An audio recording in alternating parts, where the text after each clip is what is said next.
ফিলিস্তিনের গাজায় ইসরায়েলি হামলার পর থেকে যুক্তরাষ্ট্রে আশঙ্কাজনক হারে বেড়েছে মুসলিম বিদ্বেষ। দেশটিতে গেল বছরের তুলনায় এ ধরনের ঘটনা বেড়েছে প্রায় ৭০%। মার্কিন মুসলমানদের অধিকার নিয়ে সোচ্চার সংগঠন council on American Islamic relations CAIR মঙ্গলবার এ তথ্য প্রকাশ করে। অব্যাহত আছে গাজায় ইসরায়েলি হামলা। গোটা বিশ্বকে নাড়া দিলেও থামছে না যুদ্ধ পরিস্থিতি, যার প্রভাব পড়ছে ফিলিস্তিন আর ইসরায়েলের শত্রু মিত্র দেশগুলোতেও।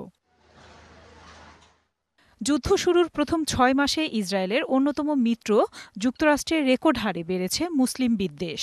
মার্কিন মুসলিমদের অ্যাডভোকেসি সংস্থা the council on American Islamic reliance CAIR এক বিবৃতিতে এমন তথ্য দিচ্ছে। সিএআইআর এর তথ্যমতে ২০২৪ সালের জানুয়ারি থেকে জুন পর্যন্ত মুসলিমদের ওপর হামলা ও বৈষম্য সংক্রান্ত ৪,৯৫১টি অভিযোগ নথিভুক্ত হয়, যা ২০২৩ সালের একই সময়ের তুলনায় ৭০% বেশি।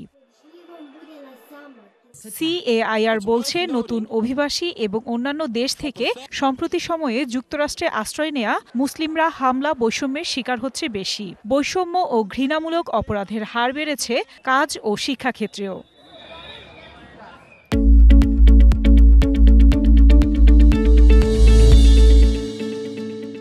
শুধু তাই নয়, গেল ৯ মাসে যুক্তরাষ্ট্রে মুসলমানদের ওপর হামলার বেশ কিছু ঘটনা ঘটেছে।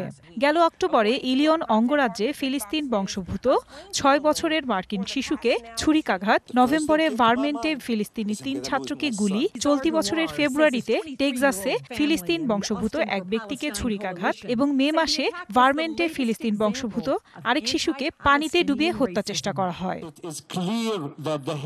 এছাড়াও ইসরায়েলের হামলার প্রতিবাদে যুক্তরাষ্ট্রের বিভিন্ন বিশ্ববিদ্যালয়ে আন্দোলনরত শিক্ষার্থীদের ওপর চড়াও হয় মার্কিন পুলিশ ও বিশ্ববিদ্যালয় কর্তৃপক্ষ। চলে ব্যাপক ধরপাকড়ও।